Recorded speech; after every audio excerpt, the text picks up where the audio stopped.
Halo teman-teman, selamat siang. Bersama saya Viola Anastasia Permata Rahmadani kelas 12 IPA 3. Nah, kini kita berada di salah satu situs peninggalan sekaligus situs sejarah yang ada di Ponorogo.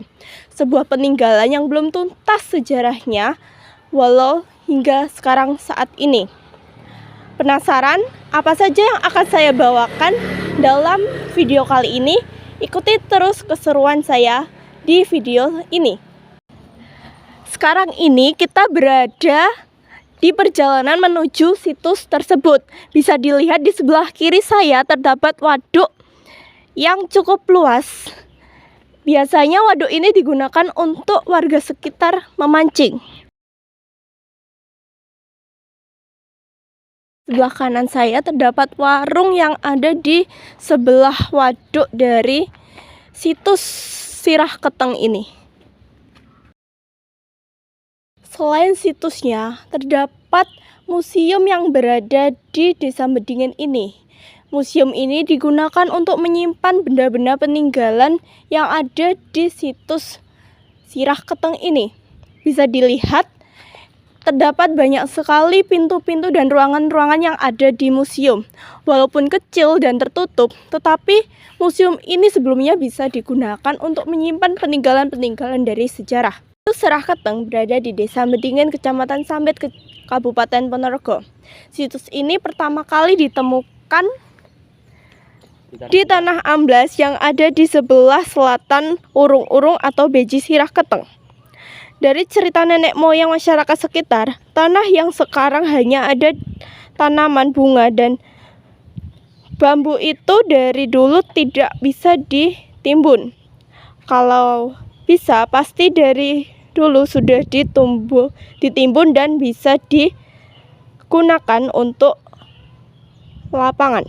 Situs Sirah Keteng adalah kompleks pemandian putri-putri Kerajaan Jenggala. Hal ini dibuktikan dengan adanya kolam atau beji, yaitu sumber yang digunakan untuk putri-putri Kerajaan Jenggala mandi kala itu.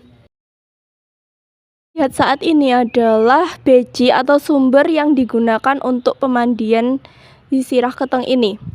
Pernah ada warga yang mencoba membuktikan dengan cara menjatuhkan sekam di mata air di gunung. Setelah beberapa hari, sekam tersebut sampai ke area pemandian.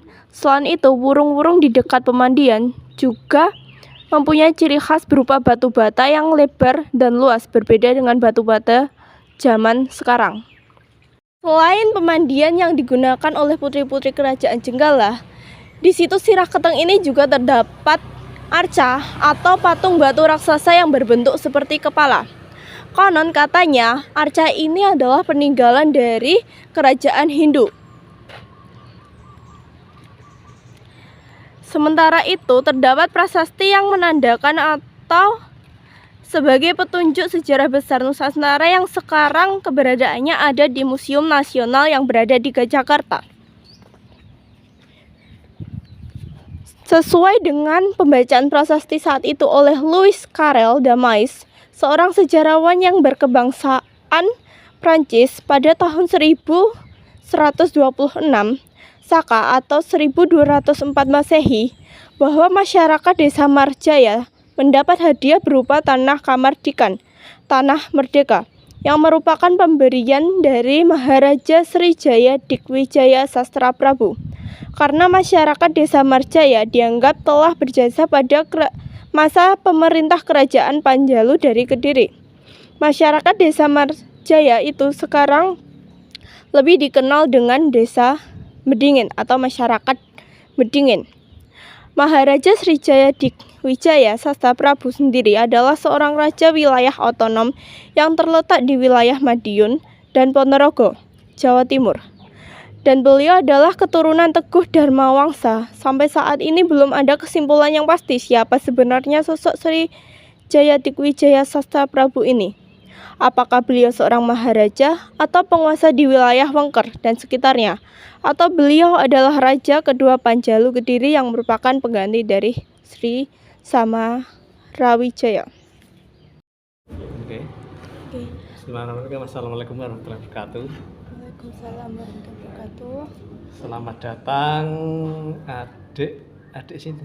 Viola. Ya, di Viola di desa kami, Desa Bedingin, Kecamatan Sampit, Kabupaten Ponorogo. Yang kebetulan desa kami termasuk desa wisata di Kabupaten Ponorogo, terkait adanya peninggalan atau situs Sirahkas itu sekilas tentang riwayat yang ada kaitannya dengan pewayangan. Itu konon mitos ya. Kemudian ada juga yang ada kaitannya dengan babat Ponorogo, berdirinya Ponorogo. Saya cuplek saja peperangan antara Suryo Ngalam atau Ki Ageng Kutu melawan Bathara Katong, Patih Seloaji dan Ki Ageng Mirah. Kan sampai beberapa hari, sampai Puh Limo, sampai Puh Gosong, sampai Bedali, sampai Kebatan, di Kebatan, kemudian perang tanding tadi di Gunung Bacin. Di sana perang tanding, kemudian Suryo Ngalam atau Ki Ageng itu bisa dikalahkan, kemudian terpental jatuh di sebuah belik. Beberapa saat kemudian bau dari air di belik tersebut berbau bacin, kemudian sampai sekarang mulai saat itu dinamakan belik bacin. Itu berada di Desa Bancangan. Kemudian ternyata Suryo Ngalam atau Ki Ageng Kutu belum tewas di situ, masih sesumbar. Ya so, Bathara Katong, Patih Seloaji to Ki Ageng Mirah awam bener-bener sakti.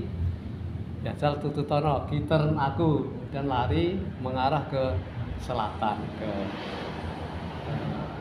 Siraketeng, ke Sendang itu. Kemudian perang tanding tadi lagi, konon di sana dahulunya ada pohon beringin yang besar itu. Perang tanding, kemudian amping-ampingan pohon beringin itu, kemudian Ki Ageng Kutu bisa dikalahkan. Disosok kena tumbak lehernya, udah putus, kemudian kepalanya jatuh gelundung di beji ya, di Sendang itu. Kemudian beberapa saat kemudian baunya ledeng-ledeng dinamakan Sirahkas.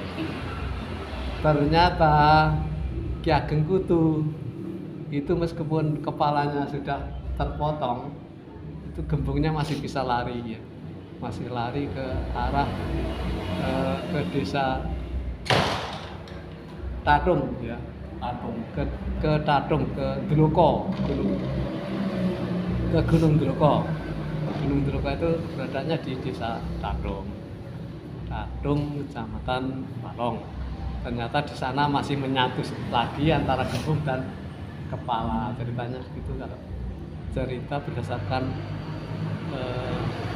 riwayat atau sejarahnya berdirinya Ponorogo. Jadi peperangan antara Suryo Ngalam atau Ki Ageng Kutu melawan Bathara Katong.